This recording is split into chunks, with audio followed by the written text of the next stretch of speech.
Today, we must let the Venezuelan people hear us all with one united voice. There is hope, we are free, and we pray together loudly and proudly that soon the people of Venezuela will be free as well.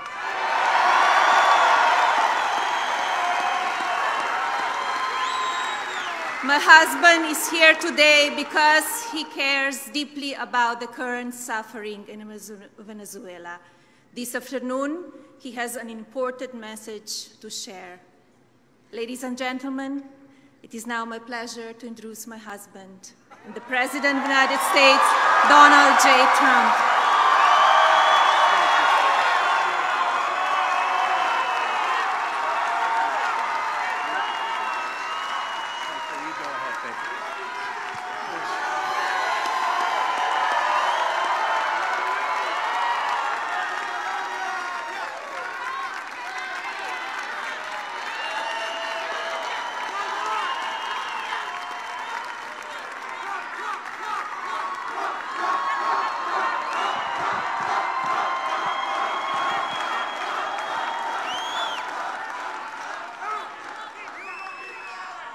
Thank you very much, Melania. America is truly blessed to have such an extraordinary, right? Extraordinary First Lady.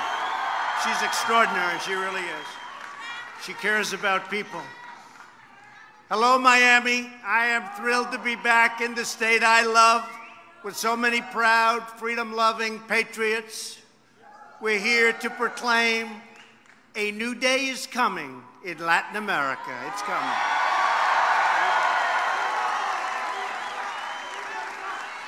In Venezuela and across the Western Hemisphere, socialism is dying, and liberty, prosperity, and democracy are being reborn. Today, our hearts are filled with hope because of the determination of millions of everyday Venezuelans, the patriotism of the Venezuelan National Assembly, and the incredible courage of Trump President Juan Guaido.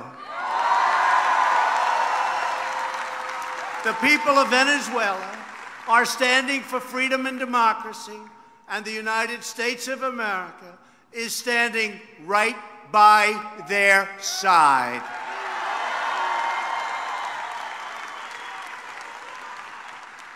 Let me begin by thanking the great leaders here today who have been such incredible champions for the cause of liberty.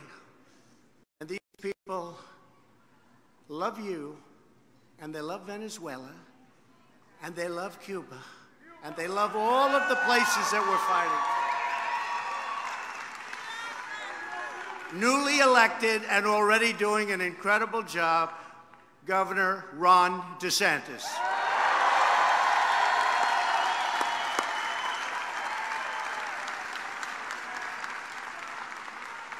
A man who I call, especially when we're talking about Cuba, Venezuela, Nicaragua, he knows a lot, and he's a friend of mine, Senator Marco Rubio.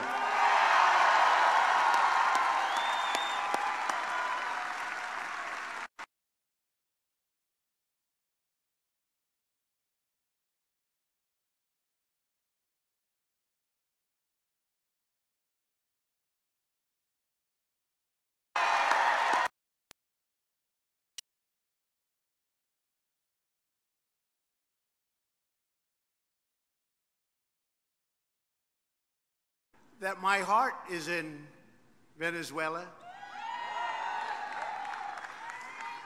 Representative Mario Diaz-Balart.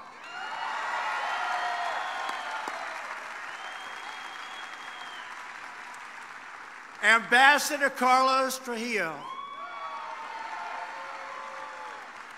Lieutenant Governor Jeanette Nunes. Your new and great Attorney General, Ashley Moody, and to so many other dedicated public officials that are in this room right now, we thank you very much for being with us.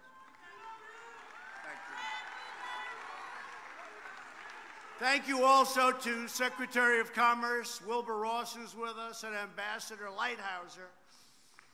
Ambassador Lighthizer, I have to say, just got back from a place called China. And boy, oh boy, we're making a lot of progress. Nobody expected this was going to be happening. We're making a lot of progress. In the meantime, billions and billions of dollars are coming into our treasury. It's very simple. All works. That never happened before. We don't know the feeling in this country, but now we know the feeling. We also want to extend our deep appreciation to the President of Florida International University, Dr. Mark Rosenberg, for hosting this important event.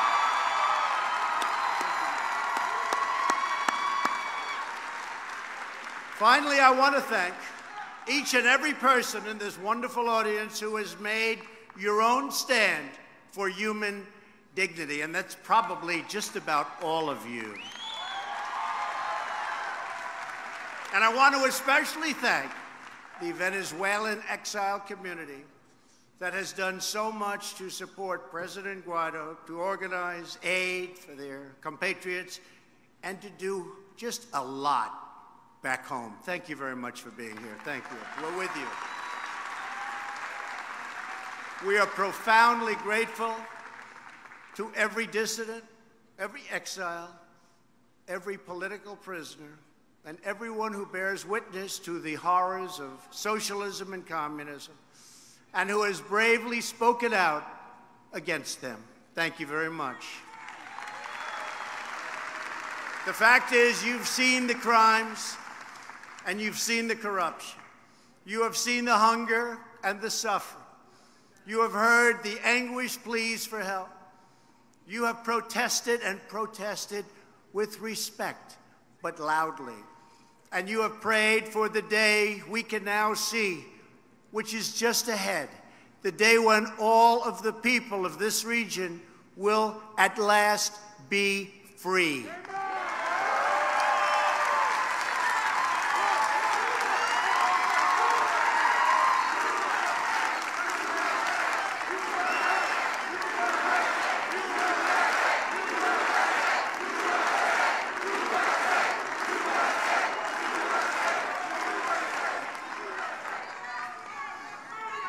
As we meet today, the people of Venezuela stand at the threshold of history, ready to reclaim their country and to reclaim their future.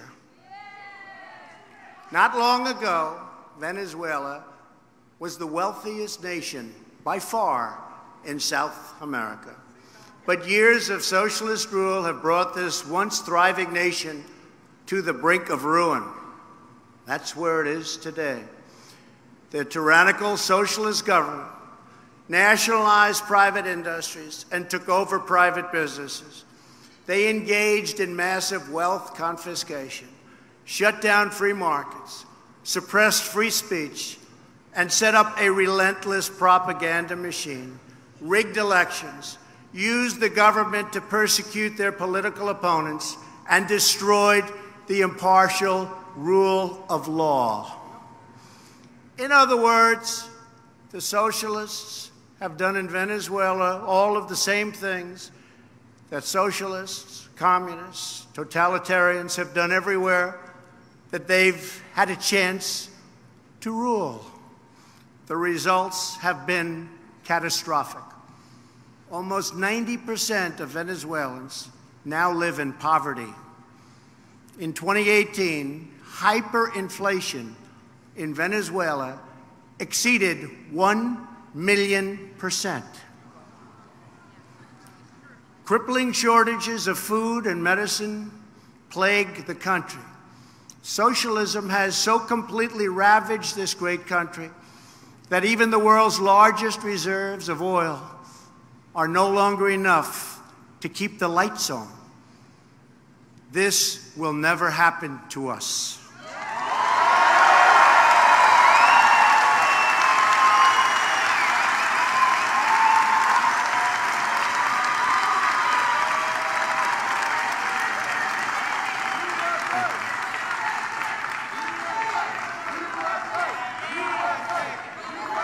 Thank you. Thank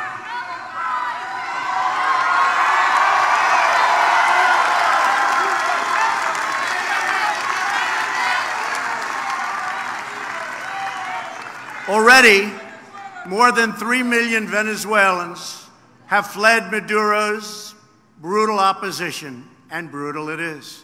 Today, we are honored to be joined by Amita Perez, the mother of Oscar Perez, a courageous Venezuelan police officer. You know the story.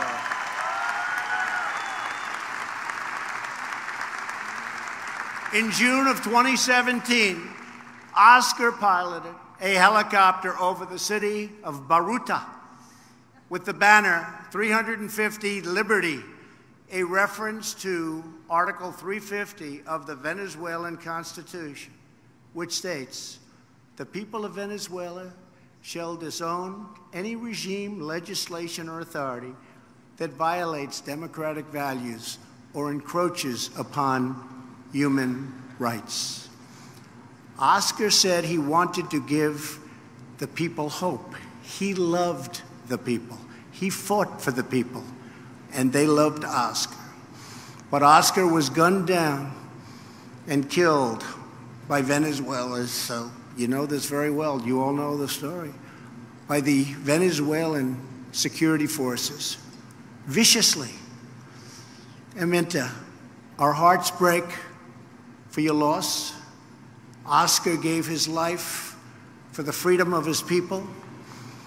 We all have hope today because of great, great people and patriots like Oscar. Please, Aminta.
In Spanish, please.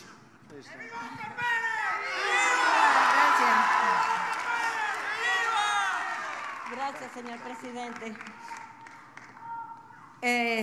Me disculpan si se me salen las lágrimas. Lo que pasa es que hoy uno de mis hijos, otro de mis hijos, que también fue asesinado, está de cumpleaños hoy. Y entonces, bueno, pero estoy acá más que todo estoy con el presidente solicitando ayuda humanitaria. Estoy solicitando también justicia por mi hijo y por su grupo que fueron asesinados vilmente, por los hijos.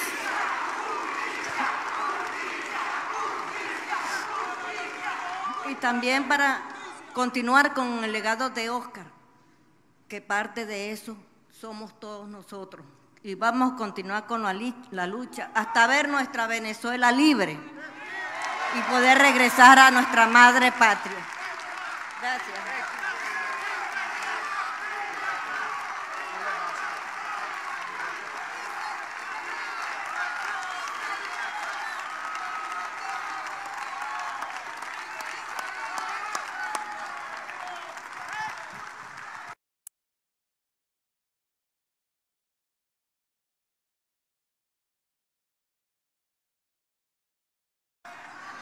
And she is an incredible woman, and Oscar was an incredible man.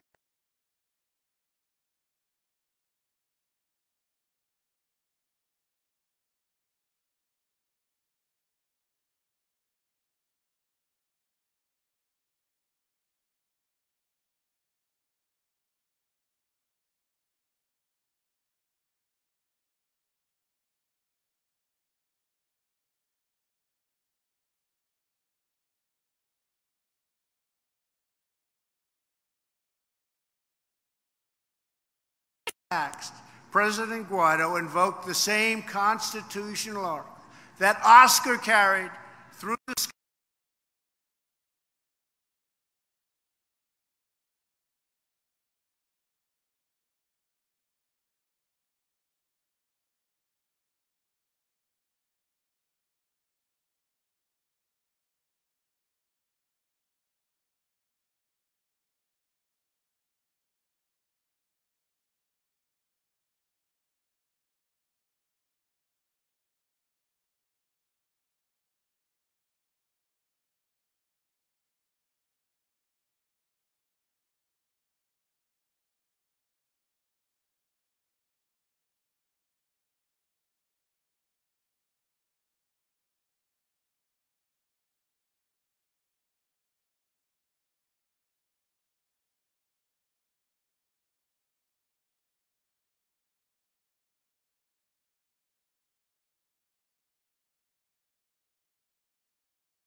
Around the world.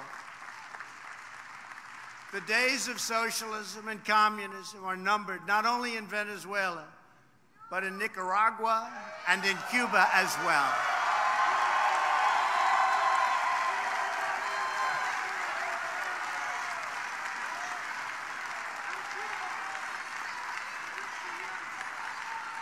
Do we love Cuba? Do we love Nicaragua? Great countries. Such great potential. Remember that word, such unbelievable potential. In the meantime, we must all work together to end a humanitarian disaster. As we speak, there are truckloads filled with hundreds of tons of desperately needed humanitarian supplies, stopped at the borders of Venezuela and waiting to help the millions and millions in need. 2 days ago, the first U.S. Air Force C-17, that's a big, beautiful plane, landed in Colombia, loaded with crucial assistance, including thousands of nutrition kits for little Venezuelan children. Unfortunately, dictator Maduro has blocked this life-saving aid from entering the country.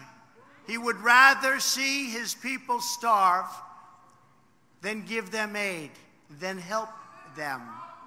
Millions of Venezuelans are starving and suffering, while a small handful at the top of the Maduro regime plunder the nation into poverty and into death.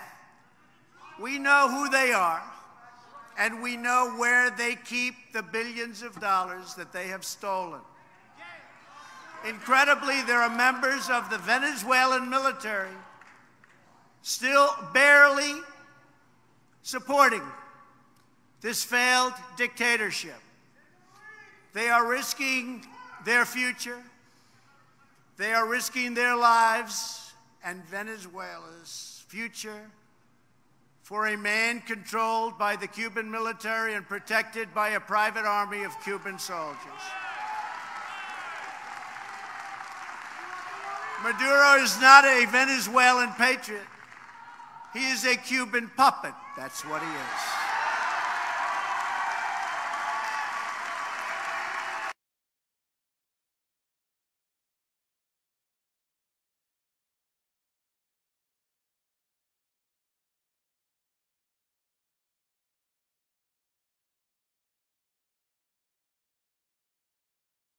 because they no longer have that kind of wealth to be able to do it.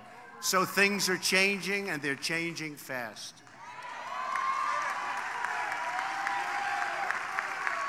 And today I have a message for every official who is helping to keep Maduro in place. The eyes of the entire world are upon you today, every day, and every day in the future. You cannot hide from the choice that confronts you. You can choose to accept President Guaido's generous offer of amnesty to live your life in peace with your families and your countrymen. President Guaido does not seek retribution against you, and neither do we. But you must not follow Maduro's orders to block humanitarian aid, and you must not threaten any form of violence against peaceful protesters, opposition leaders, members of the National Assembly, or President Guaido and his family. We seek a peaceful transition of power, but all options are open.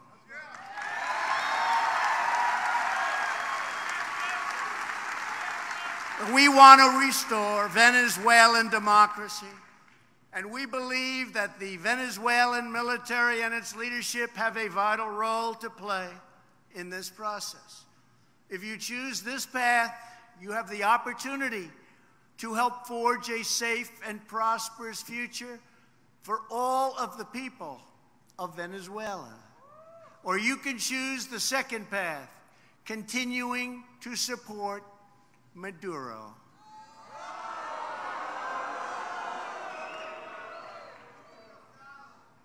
If you choose this path, you will find no safe harbor, no easy exit, and no way out. You will lose everything.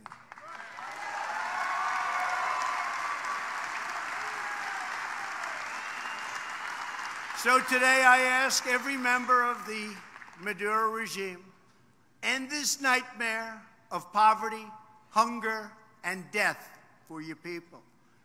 Let your people go. Set your country free. Now is the time for all Venezuelan patriots to act together as one united people. Nothing could be better for the future of Venezuela, and nothing could be better for the future of another captive nation, Cuba, than the rebirth of freedom and democracy in Venezuela.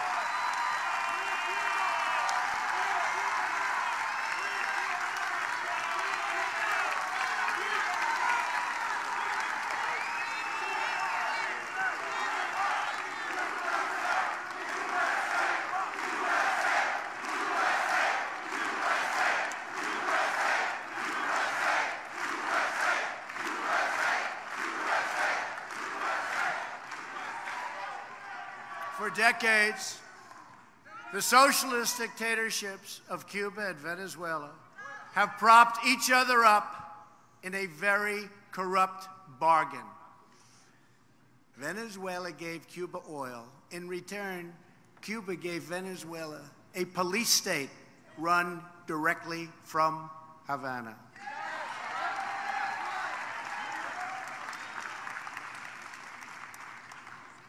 But this is a much different day, and those days are over.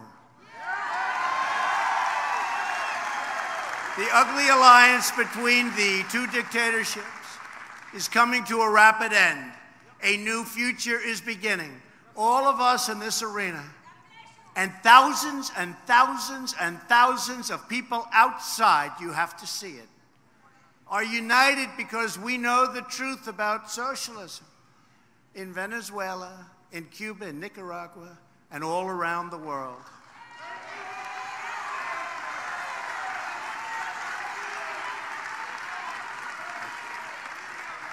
Socialism promises prosperity, but it delivers poverty. Socialism promises unity, but it delivers hatred and it delivers division. Socialism promises a better future, but it always returns to the darkest chapters of the past. That never fails. It always happens. Socialism is a sad and discredited ideology rooted in the total ignorance of history and human nature, which is why socialism eventually must always give rise to tyranny, which it does.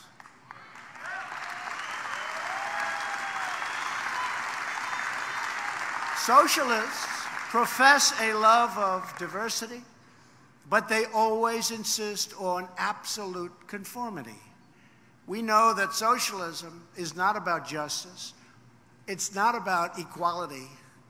It's not about lifting up the poor. Socialism is about one thing only: power for the ruling class.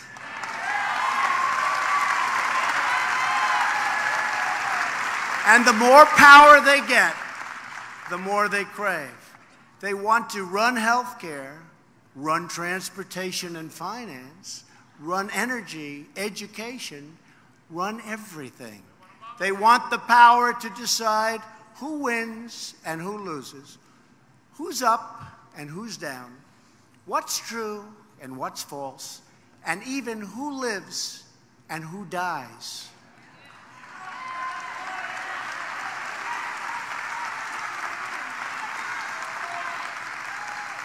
In short, all of us here today know that there is nothing less democratic than socialism.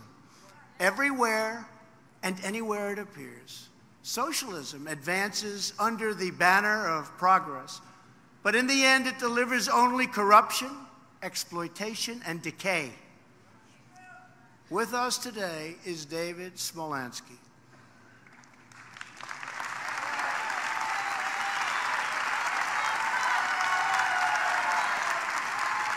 David was one of the youngest mayors in Venezuelan history when the Maduro regime removed him from office and issued a warrant for his arrest. David fled into Venezuela's treacherous southern jungle. Eventually, David reached Brazil, where he was welcomed with open arms. Today, David lives in exile in the United States, where he continues to speak up for the Venezuelan people. Sadly, David is the third generation of his family to flee the agony of socialism and communism. David's grandparents fled the Soviet Union in 1927, and his father fled communist Cuba in 1970. As David said, the difference I want to have for my father and my grandfather is to go back to my country. My grandparents never went back to Kiev. My father has not been back to Havana. I hope I can soon return to Venezuela. I think that will happen, David.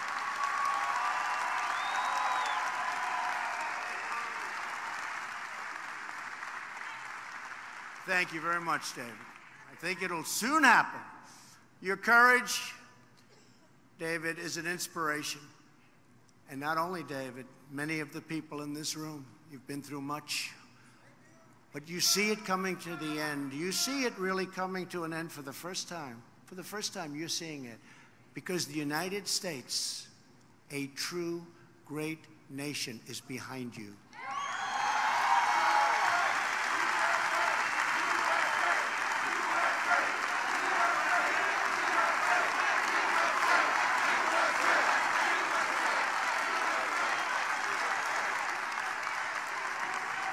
And so as the United States stands up for democracy in Venezuela, we reaffirm the solidarity with the long-suffering people of Cuba and Nicaragua and people everywhere living under socialist and communist regimes.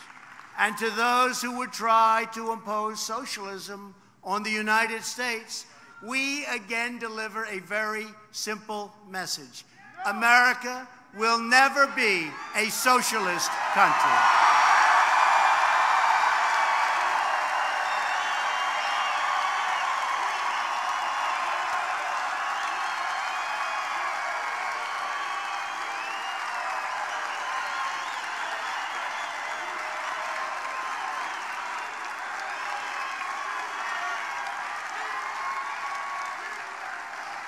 We are born free, and we will stay free now and forever.